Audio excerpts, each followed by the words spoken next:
Haryana H9 PM news channel में आप सबका स्वागत है। आइए आपको कराते हैं खबरों। खरखुदा के जाने माने समाज सेवी हीरालाल को आगामी नगरपालिका चेयरमैन के चुनाव में अपना कीमती वोट देकर सफल बनाएं। इनका उद्देश्य खरखुदा शहर का चहुमुखी विकास करना और अवैध कॉलोनियों को पक्का करना। नगरपालिका पार्षद रहा तब भी मैंने अपने वार्ड के अंदर बहुत सारे काम कराए हैं और आगे मैं कोशिश करूंगा कि पूरे खरखोदा में ज़्यादा से ज़्यादा काम हो और खरखोदा का विकास ज़्यादा से ज़्यादा हो सके। हरियाणा में नगरपालिका, नगर निकाय और नगर परिषद के चुनाव का ऐलान हो चुका है। 2 मार्च को चुनाव होने हैं और 11 फरवरी से नामांकन की प्रक्रिया शुरू होनी है। 17 तारीख को स्क्रूटनी होगी, 18 तारीख को अपना नामांकन वापस लिया जा सकता है। इस तरह का शेड्यूल बनाया है। 2 मार्च को वोटिंग होगी, ऐसा प्लान बना करके चुनाव की तैयारियां शुरू हो गई हैं। खरखोदा की बात करें तो खरखोदा में इस बार 16 वार्ड हैं और 1 चेयरमैन का पद है, यानी कि कुल 17 हैं। और जो चुनाव प्रक्रिया होनी है उसके तहत 17 वार्डों में से 2 वार्ड BCA के लिए आरक्षित हैं, 1 वार्ड BCB के लिए आरक्षित है और 5 वार्ड SC वर्ग के लिए आरक्षित हैं। और इस तरह का शेड्यूल है। अब कौन सा वार्ड किसके लिए आरक्षित है वो हम एक बार आपको बता रहे हैं। वार्ड 1 SC वर्ग के लिए आरक्षित है, महिला या पुरुष कोई भी चुनाव लड़ेगा। 2 वार्ड सामान्य महिला वर्ग के लिए, 3 वार्ड 3 और 4 सामान्य श्रेणी के लिए हैं, महिला या पुरुष कोई भी चुनाव लड़े। 5 वार्ड है जो 5 नंबर वार्ड SC महिला ही चुनाव लड़ सकती है। 6 वार्ड में SC महिला पुरुष दोनों चुनाव लड़ सकते हैं। 7 और 8 वार्ड में जर्नल महिला और पुरुष कोई भी, मतलब किसी भी कास्ट का कोई भी व्यक्ति चुनाव लड़ सकता है। वार्ड 9 में SC वर्ग से चुनाव लड़ सकते हैं। वार्ड 10 में महिला सामान्य वर्ग से हो वो चुनाव लड़ेंगी। वार्ड 11 में SC महिला ही चुनाव लड़ेगी। वार्ड 12 में BCB महिला चुनाव लड़ेगी। वार्ड 13 सामान्य कोई भी चुनाव लड़ सकता है, महिला हो या पुरुष किसी भी जाति की हो। वार्ड 14 में BCA महिला ही चुनाव लड़ेगी। वार्ड 16 सामान्य वर्ग के लिए है, कोई भी महिला पुरुष किसी भी जाति का चुनाव लड़ सकते हैं।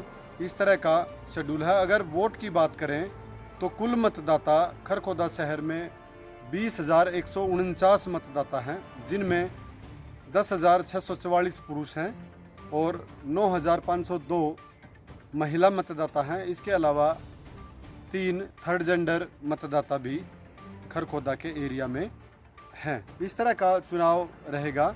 और चुनाव कौन लड़ सकता है? चुनाव वो लड़ सकता है जो खरखोदा नगरपालिका या सरकार की ज़मीन पर अवैध कब्जा ना किया हुआ हो।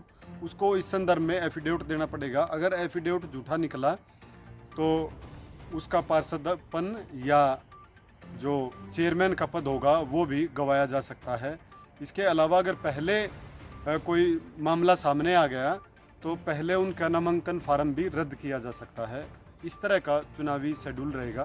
कन्या महाविद्यालय में प्राचार्य डॉक्टर प्रोमिला की अध्यक्षता में स्थानीय दुकानदारों पर ऑनलाइन के क्या प्रभाव पड़े हैं, इसको लेकर एक निबंध प्रतियोगिता कराई गई, जिसका विषय रखा गया था कि जो ऑनलाइन है इससे क्या फ़ायदे हुए, क्या नुकसान हुए, क्या क्या व्यवस्थाएं हैं, किस तरह से मैनेज कर रहे हैं दुकानदार, छोटे दुकानदार, फुटकर या बड़े दुकानदार, व्यापारी, सभी इस बारे में एक प्रतियोगिता कराई गई थी। और प्रतियोगिता के जो विजेता थे उनको सम्मानित भी किया गया ऑनलाइन शॉपिंग के महत्व को देखते हुए, और ये प्रतियोगिता आयोजित कराई गई थी।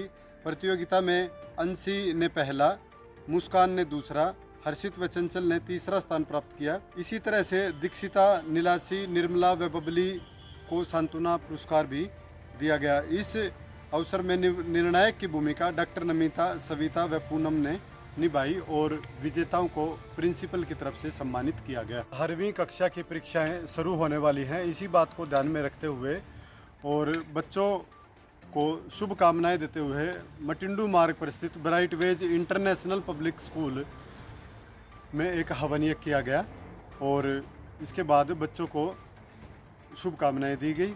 इस अवसर पर जो प्रिंसिपल हैं सेवी सोलंकी जी, उन्होंने कहा कि बच्चे अपनी अच्छे से तैयारी करें।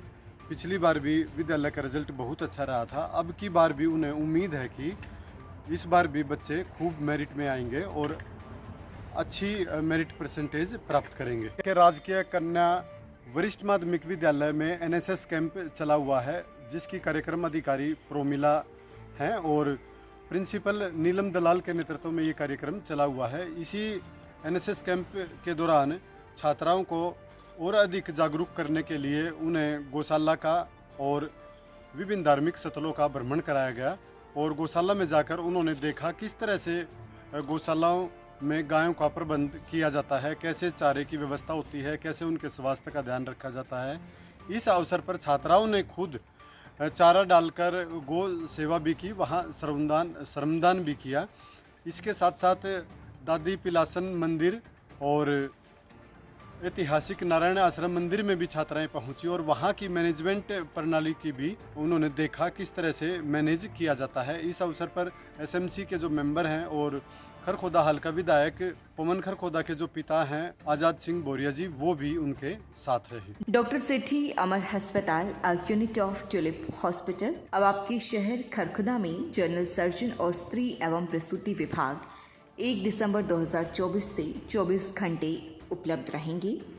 Doctor Prince MBBS MS general surgery, doctor Sumera MBBS MS OBS and gynae, private panel उपलब्ध और ECHS एवं Ayushman Bharat in process. Rohtak road Kharkhoda Sonipat, दूरभाष 0130 29 831 32 895 040 4064। लगातार खबरों से बनी रहने के लिए चैनल को लाइक, सब्सक्राइब और शेयर जरूर करें। धन्यवाद।